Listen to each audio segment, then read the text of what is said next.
historically and into modern times as well. Now, we want to know as well today where you're all watching from to see just how wide the SLU community is stretching today. So let us know by tweeting to @SLU or make a comment under the video if you're watching on Facebook, and we'll give you a shout out during the show. Now, back to our subject at hand, though. To help us explore the new moon and Venus today, we have some wonderful guests joining the show. I'll be joined by SLU's own human spirit correspondent, Helen Avery, and she's going to be telling us about the fascinating history and mythology surrounding the Star and Crescent. Plus, with the importance of the new moon to the Islamic faith, I'll be chatting with artist and children's book author Henna Khan, who has penned some fabulous books about that very subject. That's definitely not to be missed later on in the show. But before we meet our guests, let's take a look at our live telescope views tonight. So what have we got? We've got our Pico del Teide cam. This camera is perched on the top of a mighty 10,000 foot high volcano called Pico del Teide, and it looks down on the observatory on the ridge, and the observatory itself is 8,000 feet altitude. So here you can see it, and that strange triangular shadow you can see is actually the shadow of the volcano. And just where it hits the land there, that's where SLU's observatory is at the Institute of Astrophysics. Let's have a look at our panorama. This is our live panorama from SLU's flagship observatory at the Institute of Astrophysics at the Canary Islands, and that's about a few hundred miles really off the west coast of Africa. And this is where the telescopes are based that SLU members get to control every clear night, as well, of course, as the telescopes at our Southern Hemisphere Observatory at the Catholic University's Observatory in Chile. So what have we got there? Well, we can see that great big light dome in the bottom right. So we can see the sun has only recently set and the skies are darkening, which is good for our purpose. Now, let's take a quick look at our dome cam. We've got SLU's dome cam, which we've pointed to the western horizon, and we can see there that the sun is still kind of lighting up behind the domes. Can't quite see the moon in this shot, but as it gets a little bit darker, that's not, by the way, as the screen says, the Leonid meteor shower from Lapland. That is actually SLU's dome cam. Not quite sure where that came in, but as the sky gets a little bit darker, we should start to see the thin crescent moon and Venus appearing here. But I think my favorite live stream tonight is from our constellation cam. Now, this is also pointing westward, where, look at that, isn't that a fabulous, fabulous shot? So what we're seeing there is, to the right-hand side, unmistakably, this tiny, thin sliver, this silver slither of the crescent moon as it's setting. And then over to the left, we can see what looks like a bright evening star. But that's the scorched and brilliant planet Venus. We're going to be talking about that a little bit later on. Now, really is a beautiful shot, isn't it? And that's going to get better and better as well. As the sky darkens, we'll see some more stars come out there as well. We've also got our special low-light meteor cam running today, and that's pointing above the SLU domes. Now, still a little bit too, actually, no, that's changed quite a lot. So we can just about see the slither, the small white dot. This has got such an incredibly wide field of view to catch meteors. The moon and Venus will appear to be very, very small in there. So that shot may come in a bit later. We may have to adjust the camera though. But let's get our first close-up look at the new moon through our half-meter telescope. That's one of the telescopes that SLU members use every night. Now, it captures the moon absolutely beautifully when it's dark. We get a little bit of noise in these images. It's coming up in a second. A little bit of noise in these images when we're trying to image still with some background twilight in the sky. But this is using an ultra-sensitive CCD camera, which is usually used for things like nebulae and galaxies. Look at that thin crescent moon. Isn't that beautiful? Now, I'll tell you, when you look at the high resolution, SLU members get to to capture the high resolution images of the moon using these telescopes. And this particular telescope, you can zoom in on them and you feel like you're an Apollo astronaut kind of flying over the surface of the moon. And these lesser phases of the moon, when you get all that shadow contrast between the lit portion of the moon and the dark portion of the moon, it's absolutely popping. So we'll be switching between all of our various feeds throughout the show. Now then, if live telescopes and fascinating science, history and art aren't enough for you, we're also running a contest during the show.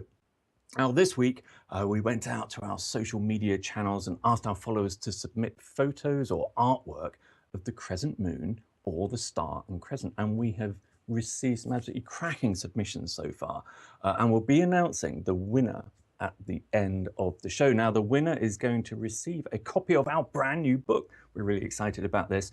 It's called The Saturn Above It, and it's an anthology of short fiction about space. And the book features a number of amazing and intriguing short stories from some of the greatest authors of all time. So if you've got a space fanatic in your house, make sure you jump on Amazon or the SLU website and you can order a copy of that. Now, during tonight's show, as ever, you can also interact with me or my guests by sending your comments and questions to us in the same way. Just tweet them to @SLU or drop them into the Facebook live chat and we'll answer them during the show. Hey, look at that. I love this image. That is so cool.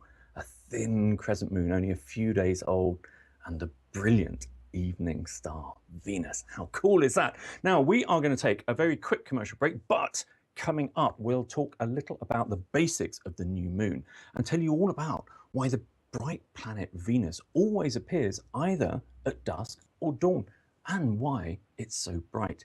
And a little bit later, I'll be joined by children's book author Henna Khan to talk about her work teaching children about Islam and the importance of the moon to the Islamic faith. We will be right back. We're excited to announce the release of our first book, The Saturn Above It, an anthology of short fiction about space. Available now at SLU.com.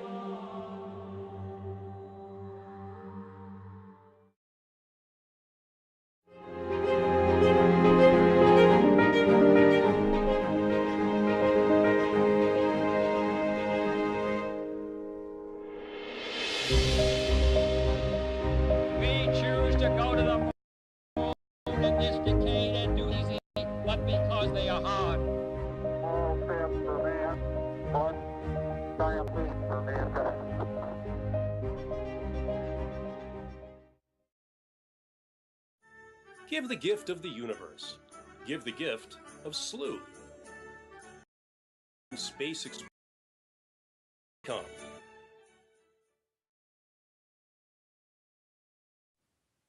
Those gift memberships, by the way, I've seen them, I've held them. They're very tactile. It's a beautiful gift to give somebody. I know I'm a bit biased, but hey, listen, if you've got a space lover in your household, that will sort Christmas out and their entire year. How cool is that? Now, what is the new moon exactly? We're watching it here, this really thin crescent. Why did we decide to look at a 3-day-old moon rather than a brand new moon? Well, first of all, let's think about the geometry of a full moon. The moon is on one side of the Earth and the sun is on the other. So we see the moon fully illuminated in our night sky. And the full moon rises in the east as the sun is setting in the west. But as the month rolls on, the moon continues its orbit around the Earth with an ever-decreasing amount of it illuminated from our viewpoint on Earth. We've got a diagram to show you that might help. Now, until at new moon, the moon lies between Earth and the sun, the illuminated side of the moon is facing away from us, so we can't really see it. Now, in fact, the only time we can truly see a new moon is when the alignment is absolutely perfect. And the moon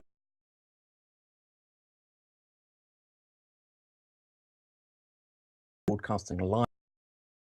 And of course, we've got the amazing transcontinental in 2000 is aligned between the Earth and the sun. So we don't usually see it unless it crosses in front of the sun.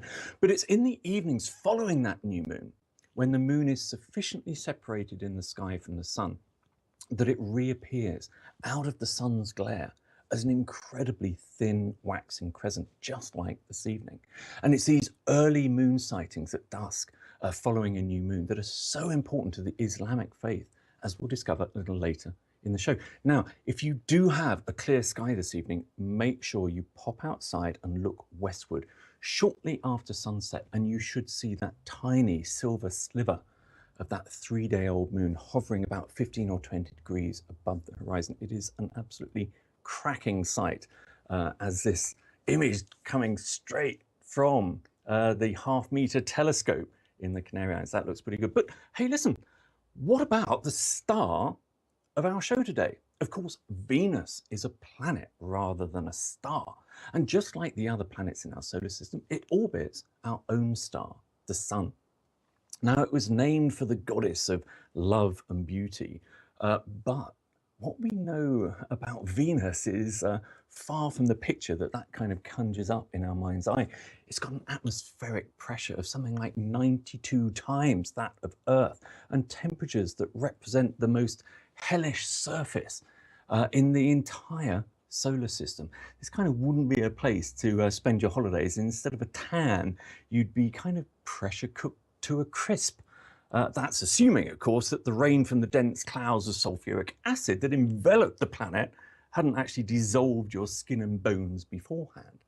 Now, Venus is the second brightest object in the night sky. I wonder if you knew that. Pretty cool. Only the moon is brighter than Venus. And it's those dense white clouds reflecting sunlight and the planet's proximity to Earth that makes it appear so bright.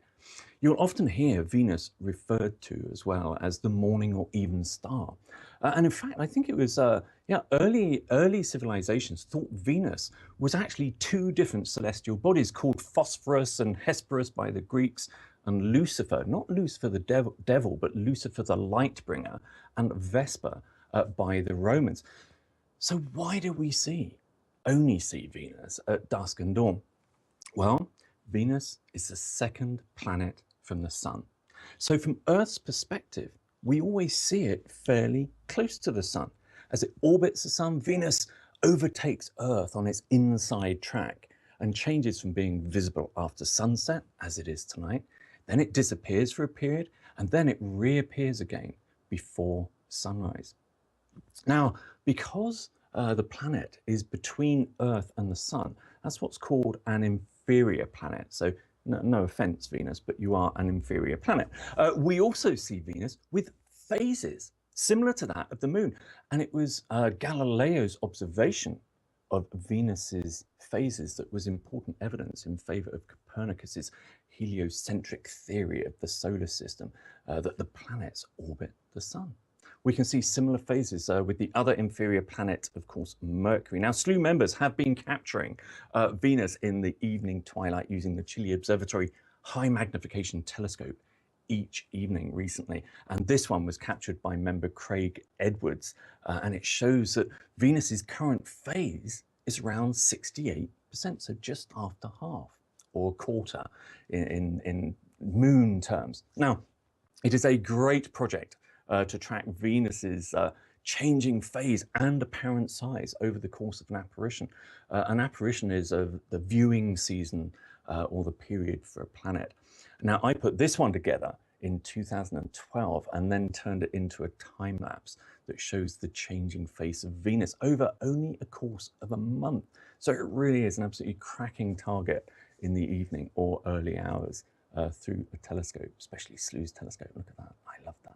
Now, if you want to see this brilliant planet for yourself, just pop outside 1 or 2 hours after sunset and look towards the western horizon, where the sun has already set. Venus is going to be unmistakable. It'll almost look like a plane. It's so bright, shining that brilliant, brilliant white as the sun's light is reflected from those dense acidic clouds shrouding the entire planet. Now then, we are going to take a quick commercial break, and when we come back, SLU's human spirit correspondent is going to join us to talk about the fascinating history of the Star and Crescent. And then a little bit later, we'll be joined by special guest Henna Khan, author of a number of children's books about Ramadan and the Islamic practice of moon sighting. So Helen will be back right after this short break. Hi, everybody. I'm Gerard Montu. Now, you might know me by my former stage name, Bill Patrick, from my days with ESPN and NBC Sports. But now I'm the expedition leader here at SLU, and I'm ready for us to explore the universe together. I'm absolutely thrilled to be a part of this endeavor, believe me. In fact, I'm just one of many new additions coming to SLU as we celebrate our 13th anniversary. So stay tuned as we roll out a brand new website, new telescopes, and many other surprises we have in store for you. When a magical moment happens in space, I'll be here with our team of experts covering it live, and I know you'll want to be here too. So join us as we explore the stars together here at SLU, Space for Everyone.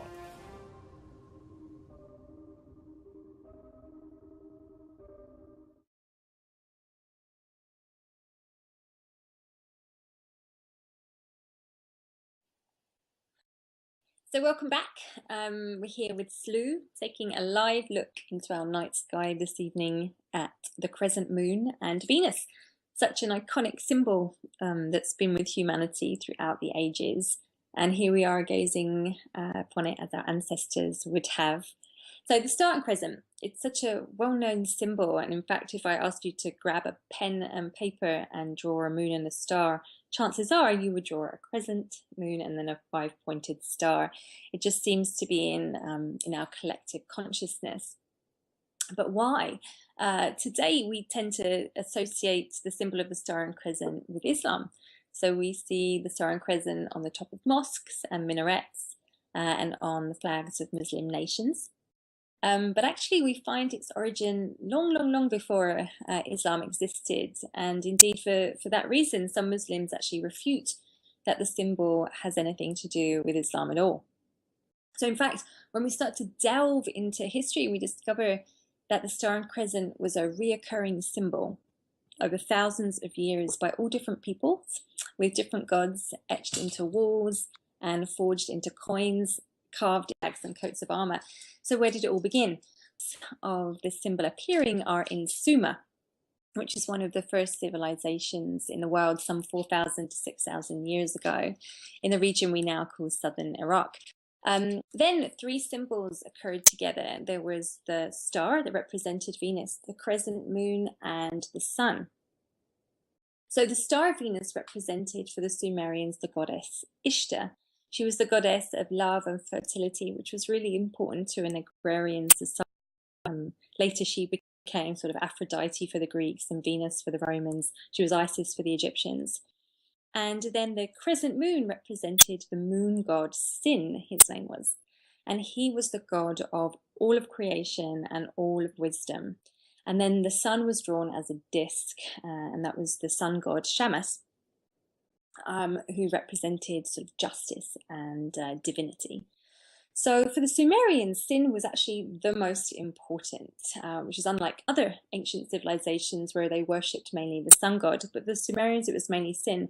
So you can imagine that gazing up at the sky, once a year or so, you would see these two very important gods together, Ishtar and Sin, and what a powerful experience that would have been for the Sumerians. And then we can sort of, begin to see why the symbol of the Star and Crescent almost became like a talisman. So indeed, some historians claim that the symbol morphed for the Babylonians, who then took over, almost as a good luck charm, warding off evil spirits. And much of this association, seal of protection, kind of stayed through the ages. So the Persians that then took over Babylonia kept the symbol on some of their coins. The Greek goddess, so Sin became a goddess, Diana or Artemis, was used by the Macedonians. It appeared on Roman coins and then was used by the Byzantines, which we'll get to a bit later.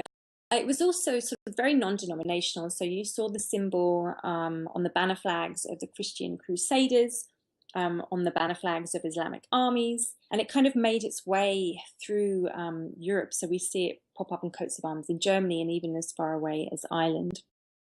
And then it's here in our timeline in the Middle Ages that we get to our modern interpretation of the Star and Crescent as being associated with this. The Ottoman Turks take over Byzantium, or Constantinople, as it was known then in the wars from the 1200s through the 1400s. So Constantinople, which is modern-day Istanbul in Turkey, the symbol was seen throughout the city and on its flags because hundreds of years before, when it was still known as Byzantium, the city was spared a siege by the Macedonian troops because there happened to be a crescent moon that night and the light deterred them. So the king of Byzantium at the time sort of took on the Greek moon goddess Diana and made her sort of the symbol for his city and put the crescent on all the flags throughout the city. And we don't really know if the star was with the crescent at that time, but we can sort of assume that it was because the two came together. So now we get to the point where the Ottoman Turks come and overthrow Constantinople and take over. But given their great fortune and having worn the symbol on their own armor, they decide to keep it for the city. And so it becomes sort of the flag of the Ottoman Empire. And then we sort of enter this period of expansion of the Ottoman Empire as they take over parts of North Africa, Europe, and of course the religion is Islam. So, you know, having the symbol on the ships, flags, and the sails, and on coats of armor, people began to associate the Star and the Crescent with Islam. And so that stayed until the fall of the Ottoman Empire when it was broken up, which wasn't until World War I. Interestingly, and then Turkey kept the flag, the symbol of the Star and the Crescent, and other Muslim nations also adopted the Star and Crescent to their flags. So such a fascinating symbol that really sort of tracks the path of humanity through the Middle East and Europe and Africa and into Asia.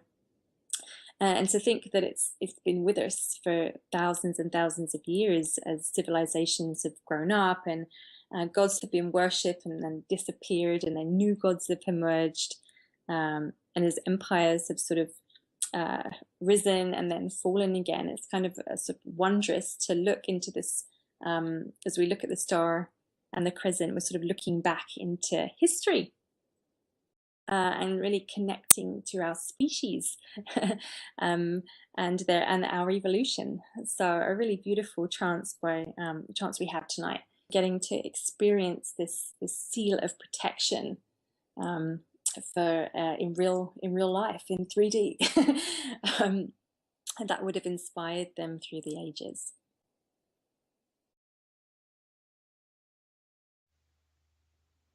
That was Helen Avery, Sloo's human spirit correspondent. Wasn't that enjoyable to hear about the history of such a widely used symbol? And we're looking at these live streams coming in from the observatory of this absolutely classic crescent moon and Venus, the evening star. And we've had a tweet actually from viewer Dave Early. He says his city's flag is the Star and Crescent as well. And I didn't know this, but he's actually in Portsmouth, which is not far away from me, but I didn't know that Portsmouth had the Star and Crescent in its flag as well. I wonder if that had to do with it's a naval docks and has been since Henry VIII's time, so maybe there's a little bit of that in there. Now we are going to take a quick commercial break. Oh, I want to show you this first. This is our other live stream that we have coming in. This is our all sky camera. This is a special low light camera that points directly up at the sky and shows us 180 degrees. So you can see on the left, those are the Sloo domes. You can see the half-meter telescope in the dome. So if you turned your head round to kind of thing, that's how you'd sit. You can see a couple of pesky clouds there. Hopefully they'll disappear before Sloo members start pointing the telescopes. But to the right, around the 4 o'clock position, unmistakably, the two brightest objects in the sky. In fact, you can't even see any other stars yet. The one on the right is that crescent moon. The one on the left is the bright Venus, and that's what you'll see tonight if you can pop outside. If you've got a clear western horizon, which is kind of southwest tonight anyway. We are going to take a short commercial break, but when we return, we'll be discussing the importance of that new moon to Muslims around the world. And a little later, I'll be speaking with Henna Khan, about her children's books that introduce kids to the Muslim holiday Ramadan and that practice of moon sighting. So we'll be right back after this.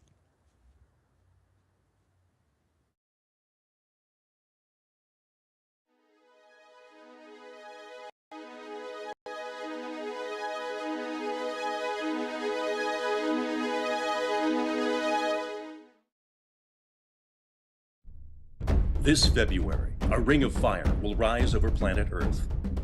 Millions will be plunged into the moon's shadow as it races across the planet at supersonic speeds. The annular eclipse will make its way across South America, through Chile and Argentina, before crossing the Atlantic Ocean, making landfall in Africa, casting Angola, the Democratic Republic of the Congo, and Zambia into shadow. On February 26th, explore an eclipse like you never have before.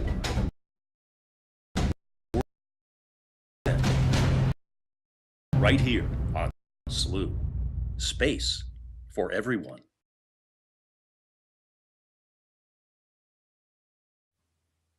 If our past expeditions to Africa have been anything to go by, that's going to be rather a difficult but quite exciting expedition to Angola. We are going to bring you that live. That's going to be pretty cool, isn't it? And we are looking live at this beautiful, beautiful image stream coming in from the half-meter telescope. It's an enormous telescope with an ultra-sensitive CCD on it, so it's really quite difficult actually imaging an object as bright as the moon. Anyway, welcome back to our Star and Crescent show here at SLU, where there really is space for everyone. I'm Paul Cox, and you can follow my exploits and travels to SLU's observatories and our expeditions around the world on Twitter by following AstroPRC. You'll also get to see some special behind-the-scenes videos from the observatories as well. Now, earlier we heard from Helen Avery, SLU's human spirit correspondent, about the ancient symbol of the Star and Crescent, a symbol whose celestial counterpart we're watching live today through our telescopes at the Institute of Astrophysics of the Canary Islands. But now we want to discover why the new moon is so important to those of the Islamic faith, whose religious calendar is based entirely on the lunar cycle. Now, to learn about this, we spoke to Sheikh Abdul Bari Yahya of the Al-Maghrib Institute about the way Islam uses the moon to mark time. And as you've heard, it's a practice known as moon sighting, where they attempt to make the earliest sighting of this new moon. And it's this verified sighting that marks the beginning of each Islamic month.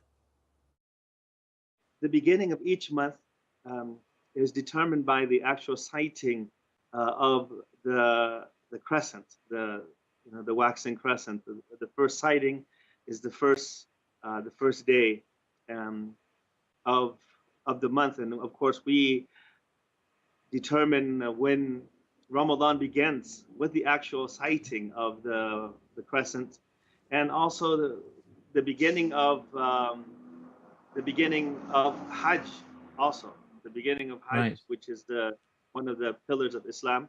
The beginning of the month of Dhul Hijjah is also determined, of course, by the beginning, when the beginning of the month happens, and so our worship, the times of worship, is determined by the moon, the sun, and the moon.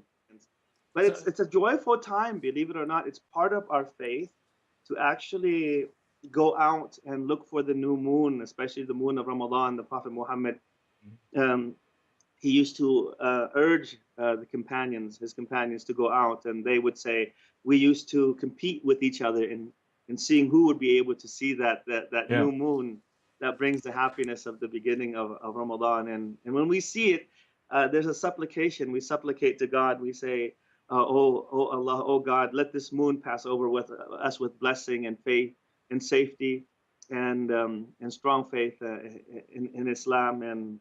And we supplicate to God when we see that also. Everything is connected to God. And when we look at the creation of God, then we see his greatness. With the sighting of the new moon this week, you saw those classic new moon shots a second ago. Absolutely beautiful. Muslims around the world are welcoming the sacred month of Rabi al-Awwal, the month when it said the Prophet Muhammad was born. So you really see this is It's so ingrained in that entire faith. Now, we're going to take a quick commercial break, but when we return, we'll discuss this very topic with children's author Henna Khan, who's written a number of books introducing kids to the Muslim holiday of Ramadan and the practice of moon sighting. And make sure you stick around until the end of the show, because we'll be announcing the winner of our contest, who's going to receive a copy of Slew's brand new book, The Saturn Above It. We'll be right back with Henna Khan after this short commercial break.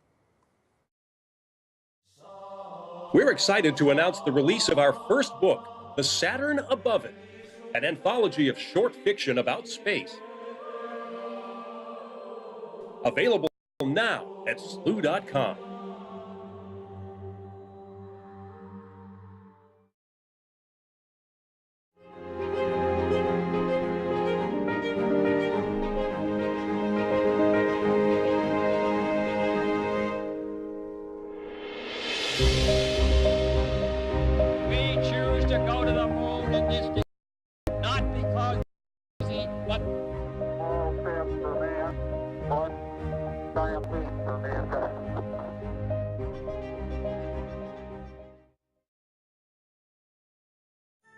Give the gift of the universe.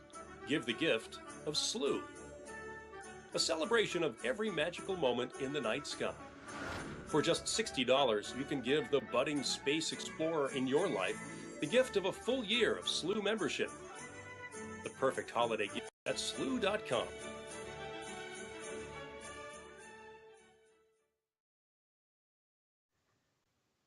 That is such a cool present for anybody who's got a space orientation in your household. Now, welcome back to our Star and Crescent show here at Slew, where there is literally space for everyone. Look at this. This is definitely my favorite feed tonight. This is a live feed coming in from our constellation camp. Has a very large field of view. And there you can see this absolute classic crescent moon and the bright evening star Venus. Told you about that earlier. Now, earlier in the show, we talked about the importance of the moon in Muslim traditions and how the Islamic faith uses the moon to mark time in the Islamic calendar. Now, to learn more about this, I'm delighted to welcome our next guest to the show. Henna Khan is an author of children's books, including two introducing kids to the celebration of Ramadan and some of the practices of Islam, including moon sighting. Henna, hello, welcome to Slew and our Star and Crescent show. Thank you. Thank you for having me. What do you make of this live image stream coming in? Isn't that beautiful? It's stunning. It is. We've been treated tonight to some absolutely brilliant feeds, and it was a bit cloudy at the observatory, so we were a little bit nervous today. But anyway, let's get down to your books. Why did you decide to write children's books about Ramadan and Islam to start off with? Well, as a Muslim American who grew up, reading books about other faiths and cultures and never seeing any about myself or my traditions. And then as a mother who was reading to her children and not finding anything that I could share with my kids or their schools to explain what we do practice, I thought it would be a nice way to introduce that's accessible to children and really to teachers and parents as well, so they can learn a lot about a month that not that many people, at least when I was growing up, understood at all. And now I think people are starting to learn a bit more about what Ramadan is and what our holidays are, but I think there's room for more people to learn a bit more. I think there is, and I have to say, I did take a peek at your books earlier on, and frankly, I wouldn't limit them to saying they're children's books. I think they'd be fabulous for anybody to read, frankly. But both of your books, both of them involve the main characters participating in moon sighting. So why did you feel it was important to include that particular practice for kids? Yeah, well, I think like your earlier guest mentioned, the moon is such a significant part of Islam and Muslim culture. And in particular, when it is the month of Ramadan and we're waiting for this month, anticipating this month to begin because it's so significant, it does start with the sighting of the moon and then end with the sighting of the moon. And that's when you know that you've completed this wonderful month and you have a big celebration to look forward to. So my first book, which was Night of the Moon, I really used the sighting of the moon and the following of the moon over the month to frame the book and give it structure for a number of reasons. One, because it is just a beautiful object to look at, and I love the idea of it changing shape throughout the book and having the main character Yasmin follow it and see it and pay attention to it, because I think we do even more during the month of Ramadan when we realize that, oh, now the month is coming to an end, halfway, because the moon is full now, or it's starting to wane, so we know it's winding down. And you have this little girl who's discovering that. I thought it would add another layer for educators to be able to use this in the classroom and add, beyond the multicultural or social studies aspect, to also have this science aspect. And then, of course, it's just so beautiful. So it just makes it so perfectly illustrates how so many civilizations face. I mean, Islam is not the only faith that uses the moon to mark the passage of time and the ebb and flow of the seasons. So and your books do, I say, illustrated. Did you do the illustrations in this? I did not. No, I'm only a writer, so we had beautiful art, gifted to us that brought it to life. The style of them is absolutely beautiful. Have you got some more planned? I do. I have a novel coming out in March, which is called Amina's Voice, which is also about a Pakistani American girl and her family. It's not centered around the moon, but centered around her family. And I think at a time like this, it's important to build tolerance and understanding of different peoples. And I'm hoping that it'll open people's eyes to a Muslim American family in the U.S., practicing their faith and living their lives like ordinary Americans. So that's targeting older kids. So it's not a picture book. It's for grades 4 through 8. So I'm hoping people will check that out. Henna, before we let you go, now I kind of know the answer to this because I did look at your bio earlier, but before we let you go, we like to ask all of our guests what inspired their interest in space. And it's ranged from having a wonderful science teacher at school to accidentally picking up a book about space, or even watching a kind of favorite science fiction TV program as a kid. But what was it that first inspired your interest in space? I would say it was probably my parents. My father was a Trekkie, so I grew up with watching Star Trek with him, but also I think because of the significance of the moon in our culture, that was something my mom, even now, every time she sees the moon, or a new moon in particular, she congratulates me as something beautiful. And when we see the moon, like my character does in Night of the Moon, we say Subhanallah, which is praising God for the beauty of the moon. So I think that in particular made me fascinated with the moon. But then as a kid, I think I loved to read, so I loved the idea of space travel and time travel and everything related. And I was lucky to actually start my writing career with Scholastic book clubs, and I actually worked on a few books about space for a series they had called Space University, which was also so fun for me to get into the mind of a kid and think about what makes space exciting for them. And I think there is so much that is exciting, and I'm just happy to have a connection in some way. Well, please carry on doing that and come over to SLU and share whatever you're up to with the SLU community. We'd love to see that. And actually, you're the second guest whose space kind of inspiration has been Star Trek with their father. So you're in good company. Perfect. Henna, thank you so much for joining SLU today, and we hope to see you back here very soon.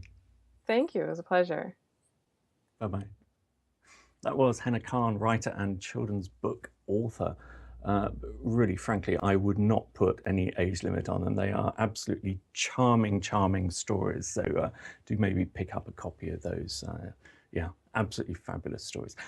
Now, what are we looking at here? We have still got the new moon from our half-meter telescope at the Institute of Astrophysics of the Canary Islands. Let's just take a quick look, actually, through our other feeds, because I made some small adjustments to the Meteor Cam while Helen Avery was talking a little bit earlier. So you might be able to see those. Anyway, that kind of just about wraps up our Star and Crescent broadcast here at SLU. But before we go, we've got to announce the winner of our contest. Now, we have had so many great submissions over the past few days. Thank you to everybody who's participated. Apparently, it was a pretty hard pick, but the folks back at SLU HQ in Connecticut have come to a decision. Drum roll, please. No. Okay. Congratulations anyway to Alex Carlton from Bradford-on-Avon, Wiltshire. Now, this was no setup whatsoever. Bradford-on-Avon is literally 2 miles down the road from me. So congratulations, Alex. You've just won a copy of our brand new book, The Saturn Above It, an anthology of this short fiction about space. The book collects just great stories from some of the most famous writers in recent history. And there you can see that lovely crescent moon, and so crescent moon right over to the right of the image, and then Venus over to the left.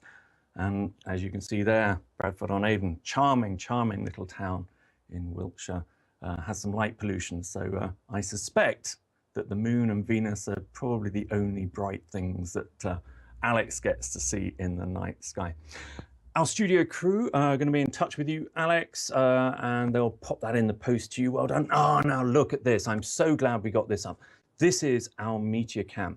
Now, if you've been watching our meteor shower shows, you'll know that this is the live video stream where we see meteors whizzing through. And there it is. I mean, you just cannot get a better illustration of just how bright the moon and Venus look in comparison to all of the other stars. So this is the kind of view that you're going to get a couple of hours after sunset, wherever you are, if you look west.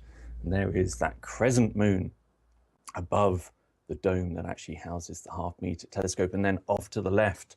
And that's exactly how it'll look for you. You'll see this incredibly bright star, but that's Venus, not a star at all. Anyway, I would like to thank everyone who submitted their photos and artwork over the last few days. Apparently the crew over in the US have really enjoyed seeing all of those, and we're amazed at how creative our viewers are. We'll be running more contests like these in the future, where you'll be able to win books and SLU memberships and other goodies that we've got lined up for you. And if you don't want to wait, or you'd rather guarantee yourself a prize, early Christmas present, you can purchase both of those at SLU.com, or maybe treat a loved one to a year's membership of SLU to control the telescopes and enjoy the fabulous community of members that we've got. Now, I'd also like to thank our guests for joining us today, Helen Avery, SLU's human spirit correspondent, who told us all about the fascinating history of the Star and Crescent and the symbolism behind that. Helen has also been working hard with the team on much of the new content for our new website launching in the not too distant future. Wow, we are so excited about that.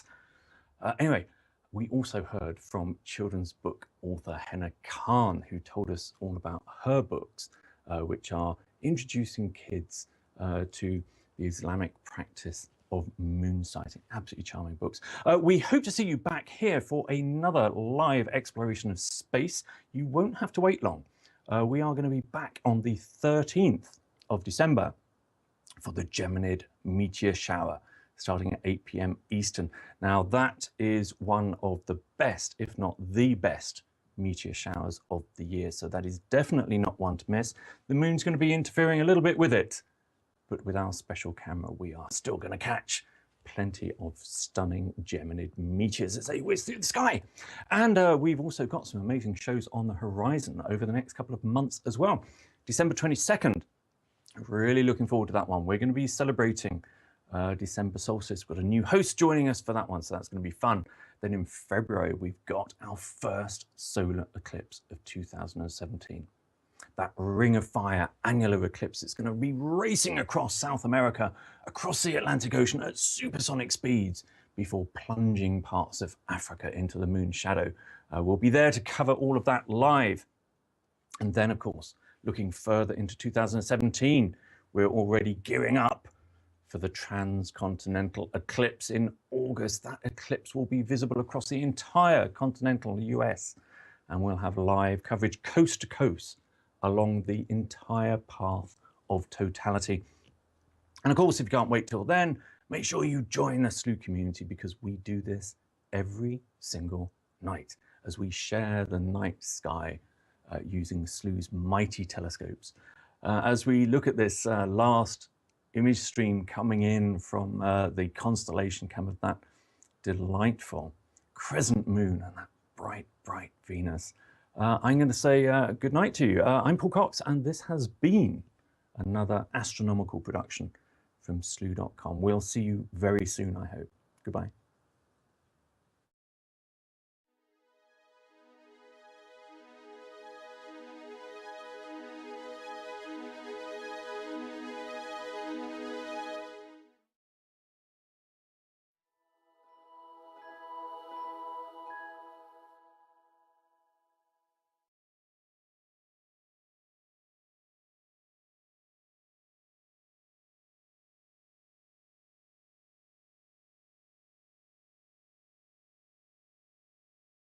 The shadow of the volcano, and just where it hits the land there, that's where SLU's observatory is at the Institute of Astrophysics. Let's have a look at our panorama. This is our live panorama from SLU's flagship observatory at the Institute of Astrophysics at the Canary Islands, and that's about a few hundred miles really off the west coast of Africa. And this is where the telescopes are based that SLU members get to control every clear night, as well, of course, as the telescopes at our Southern Hemisphere Observatory at the Catholic University's Observatory in Chile. So what have we got there? Well, we can see that great big light dome in the bottom right. So we can see the sun has only recently set and the skies are darkening, which is good for our purpose. Now, let's take a quick look at our dome cam. We've got SLU's dome cam, which we've pointed to the western horizon, and we can see there that the sun is still kind of lighting up behind the domes. Can't quite see the moon in this shot, but as it gets a little bit darker, that's not, by the way, as the screen says, the Leonid meteor shower from Lapland. That is actually SLU's dome cam. Not quite sure where that came in, but as the sky gets a little bit darker, we should start to see the thin crescent moon and Venus appearing here. But I think my favorite live stream tonight is from our constellation cam. Now, this is also historically and into modern times as well. Now, we want to know as well today where you're all watching from to see just how wide the SLU community is stretching today. So let us know by tweeting to @SLU or make a comment under the video if you're watching on Facebook, and we'll give you a shout out during the show. Now, back to our subject at hand though. To help us explore the new moon and Venus today, we have some wonderful guests joining the show. I'll be joined by SLU's own human spirit correspondent, Helen Avery, and she's going to be telling us about the fascinating history and mythology surrounding the Star and Crescent. Plus, with the importance of the new moon to the Islamic faith, I'll be chatting with artist and children's book author Henna Khan, who has penned some fabulous books about that very subject. That's definitely not to be missed later on in the show. But before we meet our guests, let's take a look at our live telescope views tonight. So what have we got? We've got our Pico del Teide cam.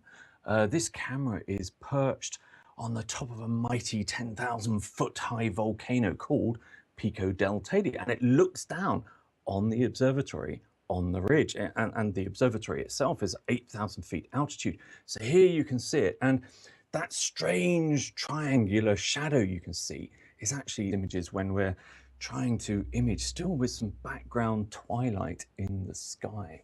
But this is using an ultra-sensitive CCD camera, which is usually used for things like nebulae and galaxies. Look at that thin crescent moon. Isn't that beautiful? Now, I'll tell you, when you look at the high resolution, SLU members get to capture the high resolution images of the moon using these telescopes. And this particular telescope, you can zoom in on them and you feel like you're an Apollo astronaut kind of flying over the surface of the moon. And these lesser phases of the moon, when you get all that shadow contrast between the lit portion of the moon and the dark portion of the moon, it's absolutely popping. So we'll be switching between all of our various feeds throughout the show.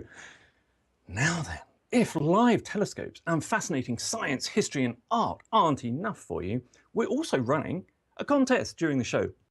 Now this week, we went out to our social media channels and asked our followers to submit photos or artwork of the crescent moon or the Star and Crescent, and we have received some absolutely cracking submissions so far, and we'll be announcing the winner at the end of the show. Now, the winner is going to receive a copy of our brand new book. We're really excited about this. It's called The Saturn Above It, and it's an anthology of short fiction about space.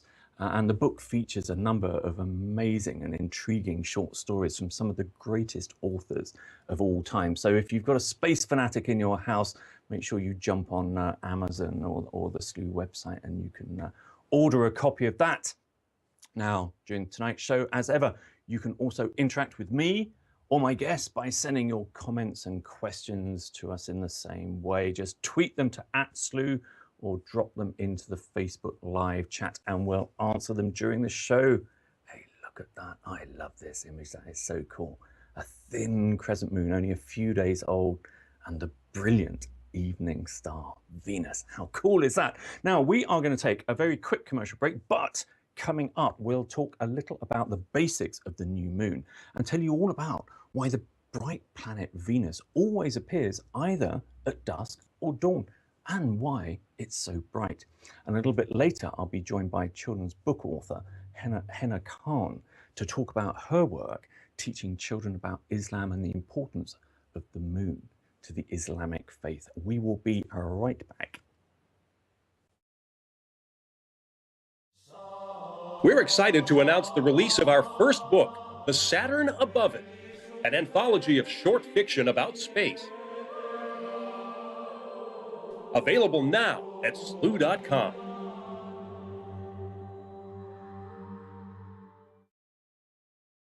So pointing westward, where, look at that, isn't that a fabulous, fabulous shot? So what we're seeing there is, to the right-hand side, unmistakably, this tiny, thin sliver, this silver slither of the crescent moon as it's setting. And then over to the left, we can see what looks like a bright evening star. But that's the scorched and brilliant planet Venus. We're going to be talking about that a little bit later on. Now, really is a beautiful shot, isn't it? And that's going to get better and better as well. As the sky darkens, we'll see some more stars come out there as well. We've also got our special low-light meteor cam running today, and that's pointing above the SLU domes. Now, still a little bit too, actually, no, that's changed quite a lot. So we can just about see the slither, the small white dot. This has got such an incredibly wide field of view to catch meteors. The moon and Venus will appear to be very, very small in there. So that shot may come in a bit later. We may have to adjust the camera though. But let's get our first close-up look at the new moon through our half-meter telescope. That's one of the telescopes that SLU members use every night. Now, it captures the moon absolutely beautifully when it's dark. We get a little bit of noise in these images. It's coming up in a second. A little bit of noise in these